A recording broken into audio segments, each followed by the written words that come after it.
Quand le monde vire au chaos, éclatez-les, suffoque dans son vomi. Quand le bon sens a dit ciao, et Afida poussait son dernier cri. Il n'y en a qu'une qui puisse faire le boulot. Valérie.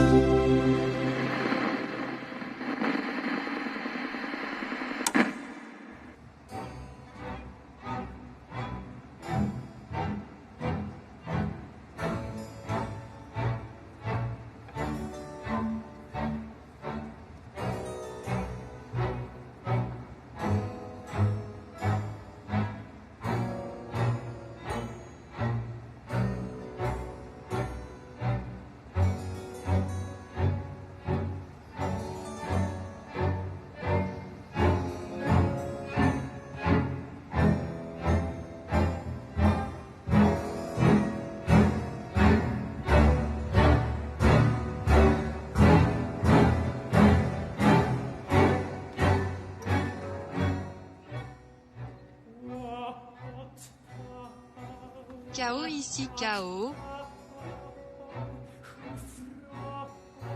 Au sommaire de la 5e émission, le festival Offscreen qui rend hommage à la grande Brigitte Lahaie, avec Alan Després et ses invités.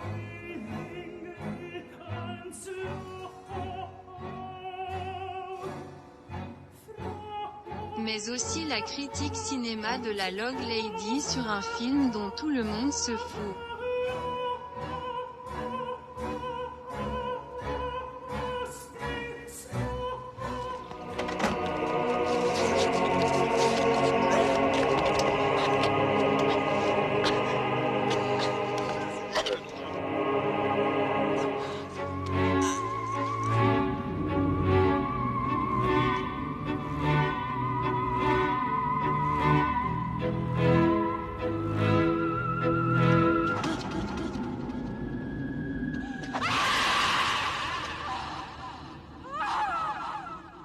Ok super récompenser les gens des films de Brigitte Lahaie.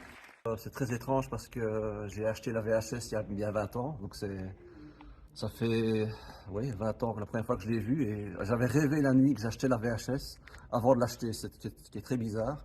C'est un film complètement surréaliste en fait et donc j'ai acheté cette VHS, j'ai été subjugué par le film.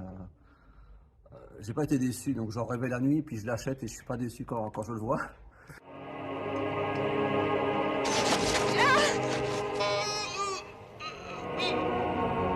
Il y a quelque chose de surréaliste, de désincarné, comme ça, c'est très particulier. C'est difficile de mettre des mots dessus, en fait. L'écurie, là-bas, à gauche. Votre cheval est prêt, madame? Dites-moi. Ah, on m'appelle Ralph, madame. Bien, Ralph.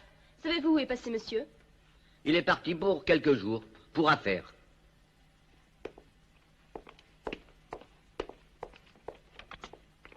Je suis à prendre, c'est un peu Tintin chez les pervers.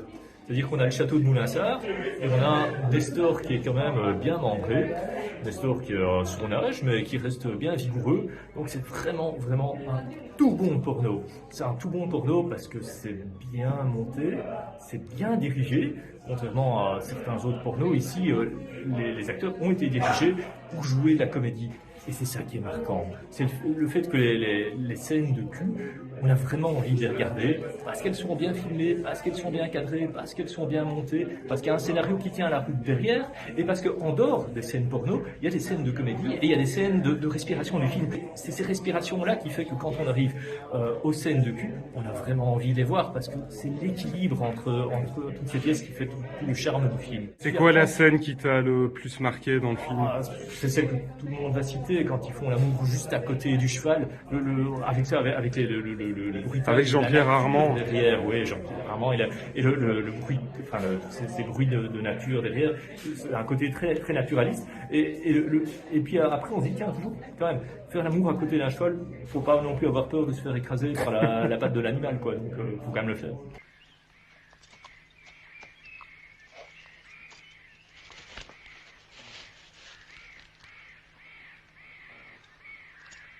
Monsieur Fred Pizzoferrato, on voit qu'il est écrit Romy Schneider derrière vous, mais on ne va pas parler de Romy, on va parler de Jess Franco ce soir. D'accord.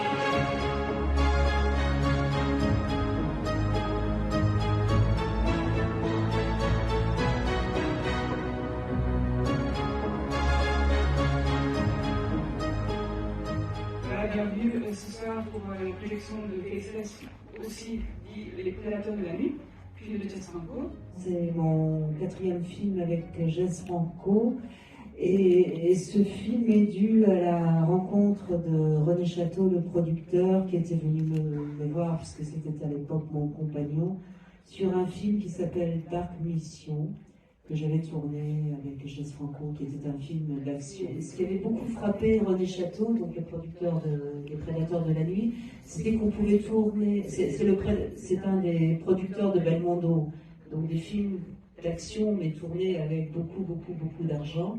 Et ça avait frappé le producteur René Château qu'on puisse tourner un film d'action qui avait l'air de se passer en Amazonie, dans un jardin public en Espagne.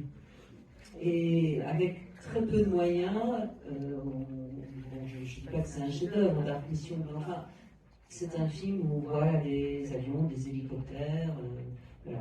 Et donc il avait dit, tiens, j'ai envie de produire un film avec des effets spéciaux, etc., mais pas mettre un trop gros budget, et ça a donné Les Prédateurs de la Nuit. Bon, le film vaut ce qu'il vaut, et je vous dirais, vous aurez le droit d'aimer ou de ne pas aimer. Les effets spéciaux sont formidables. Il y a un casting qui est quand même assez intéressant. Moi, j'ai de très bons souvenirs de ma rencontre avec Helmut Berger, qui est dans le film, avec qui je m'entendais tellement bien, si bien que Helmut Berger voulait rajouter une scène d'amour, on va dire ça gentiment, entre lui et moi. Et je trouvais que c'était une excellente idée parce que ça aurait donné un petit peu plus de piquant au film. Mais alors le problème, c'est que comme le producteur était mon compagnon, ça n'a pas marché. Pourtant, Jess Franco était d'accord. Voilà. Donc ce film, c'était des frictions sans arrêt sur plein de choses. Voilà.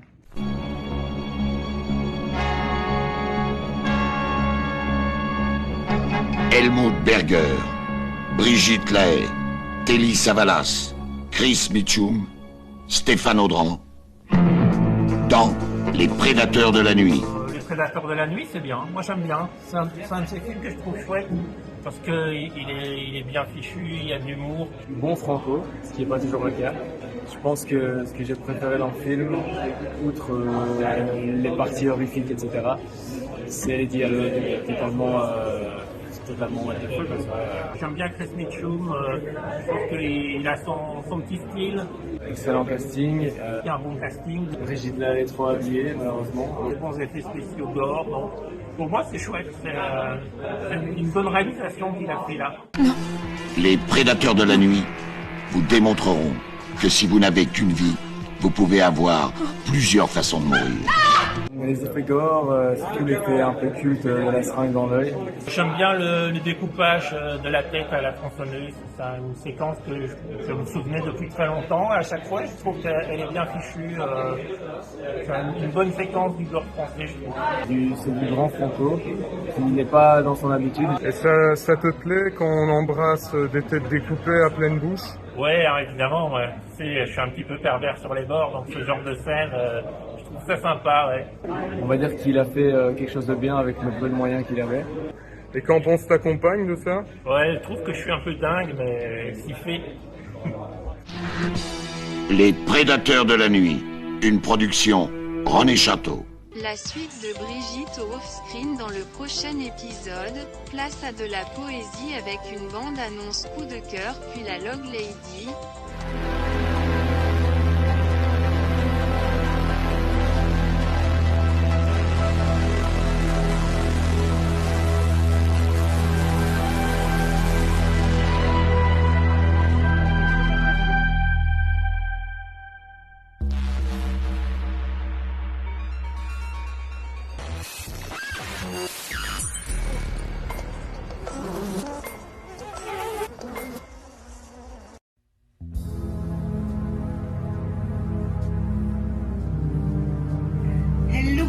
petite vidéo, je fais mon cinéma pour parler cinéma puisque je suis allé voir cet après-midi le film de François Ozon, Mon Crime. Il y a une pléiade d'acteurs. Voilà, il y a évidemment cette jeune actrice au nom imprononçable, Nadia Tereskevitsk, Rebecca Marder, Isabelle Huppert, mais il y en a plein d'autres, il y a Danny Boone, Et alors, je dois dire que j'ai passé un très bon moment. J'y allais un petit peu à reculons, hein, mais je me suis laissé prendre. Je me suis laissé prendre parce que c'est tellement fait avec intelligence, c'est très théâtral, et théâtral d'avant. J'avais l'impression de voir une pièce de théâtre au théâtre ce soir, dans le temps, quand j'étais gamine, avec des acteurs qui en font des tonnes. Et c'est assez punchy. Pour moi, il y a un petit quart d'heure en trop. La fin, un petit quart d'heure en trop. Mais c'est pas grave, parce que ça permet de voir un numéro délirant d'Isabelle Huppert, qui alors là, elle joue pas les grandes bourgeoises, elle joue les folles dingues. Et ça lui va pas mal du tout à Isabelle Huppert de jouer les folles dingues. Et surtout des phrases marrantes, on rigole. Alors, faut pas être snob. Quand pour une fois je vois un film français qui me déplaît pas et qui me met pas en colère, et ben youpi, youpi. J'avais besoin de me changer les idées, ben ça va bien changer les idées. Alors, c'est pas un grand film. Bon, d'accord, on traite de la condition féminine. C'est pas du tout joué par Adèle Haenel qui revendique la cause féminine. Pas du tout. C'est fait en finesse. Et quand c'est fait en finesse, le message passe tout aussi bien. Ça n'est que mon avis. Voilou. Donc, ça s'appelle Mon Crime. Et c'est un film de François Ozon. J'espère que vous êtes tous en pleine forme. Et je vous dis salut, à la prochaine pour parler cinéma. Oh.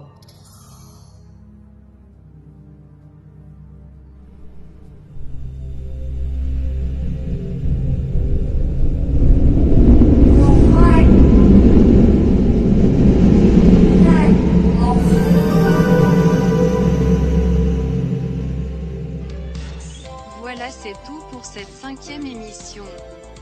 Rendez-vous à la prochaine, bisous.